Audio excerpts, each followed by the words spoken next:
જય શ્રી કૃષ્ણ મિત્રો, સ્વાગત છે તમારા બધાનું આપણા કિચનમાં। આજે આપણે બનાવશું સેવ ઉસળ। તો મેં 300 ગ્રામ જેટલા વટાણા લીધેલા છે લીલા, તમે સુકેલા પણ લઈ શકો છો, એને પલાળી દેવાના આગલે દિવસે। પછી મેં આ ડુંગળી, લીલી ડુંગળી, લીલું લસણ, આદુ બધાનું મેં ગ્રેવી કરી લીધી છે અને ટમેટાની પણ ગ્રેવી કરી લીધી છે। 3 થી 4 ટમેટા લીધા છે, 5 થી 6 ડુંગળી લીધી છે, લીલું લસણ લીધું છે। તમે તમારી રીતે ટેસ્ટ પ્રમાણે કરી શકો છો। સુકેલી ડુંગળી પણ લઈ શકો છો, મેં લીલી લીધી છે। નિમક પ્યુરીમાં એડ કરેલું છે એટલે તમારે ટેસ્ટ પ્રમાણે નાખવું। હવે આપણે વઘાર મારી લેશું। વઘાર માટે મેં 2 થી 3 ચમચા તેલ લીધેલું છે। તેલ આવી જાય એટલે આપણે ગ્રેવીનો વઘાર કરી લેશું। તેલ આપણું આવી ગયું છે, ડુંગળીની પ્યુરી નાખી દઈશ આમાં।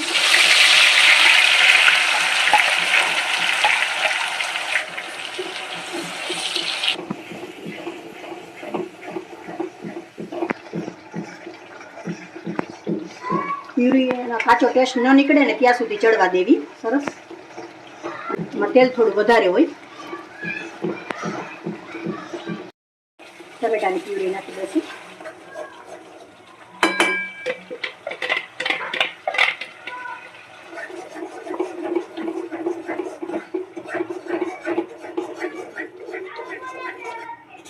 બે પ્યુરીને સારી રીતે એકદમ ચડવા દેવી સરસ, એટલે કાચો ટેસ્ટ નીકળી જાય એનો।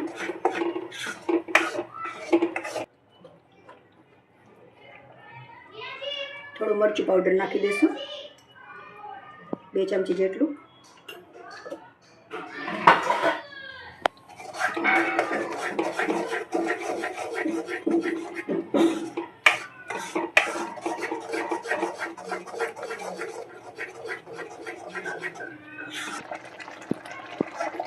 પ્યુરી આપણી સરસ થઈ ગઈ છે, એકદમ સરસ ચડી ગઈ છે અને તેલ પણ છૂટું પડવા માંડ્યું છે। તો સરસ થઈ ગઈ, એકદમ દાણેદાર સરસ થઈ છે। હવે થોડી ચટણી આપણે કાઢી લેશું ઉપર સેવ ઉસળ ઉપર નાખવા। ચમચી મરચું પાવડર નાખી દઈશું, થોડું તીખું હોય તો સરસ લાગે। અડધી ચમચી હળદર પાવડર નાખી દઈશું, ચમચી ધાણા પાવડર નાખી દઈશું, આદુ નાખી દઈશું, લીલું લસણ મેં સુધારેલું છે થોડું નાખી દઈશું।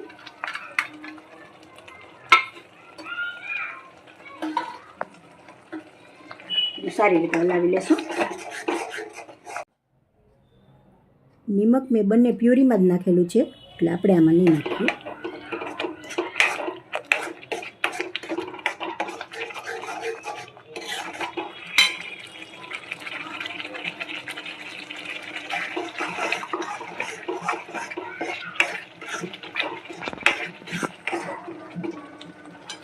વટાણા નાખી દઈશું બધા।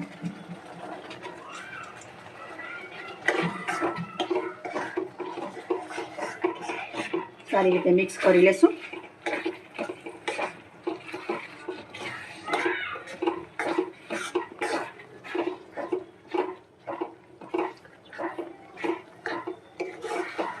જો તમને મારી આ રેસીપી ગમતી હોય લાઈક કોમેન્ટ કરજો।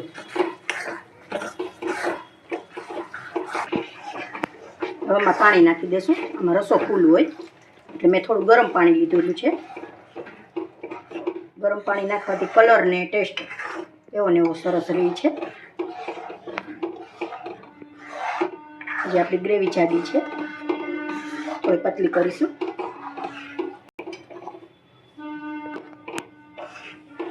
હજી થોડું પાણી એડ કરશું આમાં।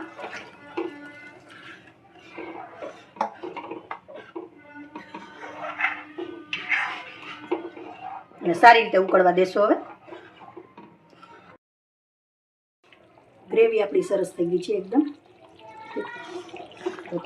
સરસ થઈ ગઈ છે। હવે આપણે સેવમાં મસાલો કરી લઈશું,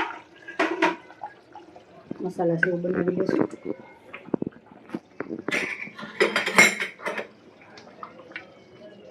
થોડી આપણે આ ગ્રેવી કાઢેલી હતી 1 ચમચી નાખી દઈશું।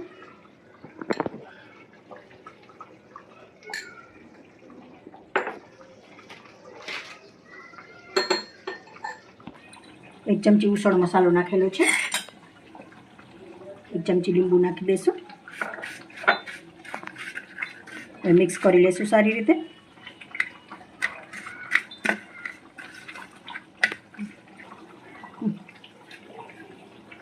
થોડા લીલા કાંદા નાખી દઈશું.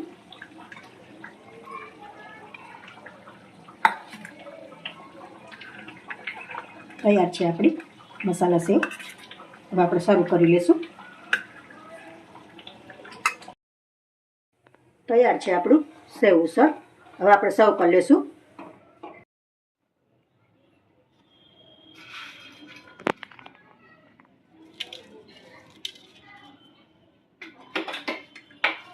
આમાં થોડી જાડી જ સેવ હોય. લીલા કાંદા નાખી દઈશું.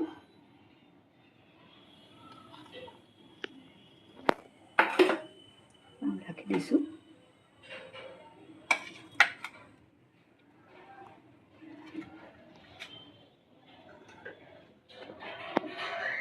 થોડી મસાલા સેવ મૂકી દઈશું.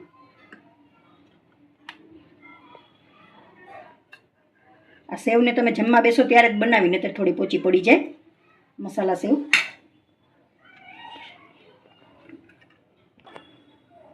તૈયાર છે આપણું સેવ ઉસળ. જો તમને મારી આ રેસીપી ગમી હોય તો કોમેન્ટમાં જરૂર જણાવશો.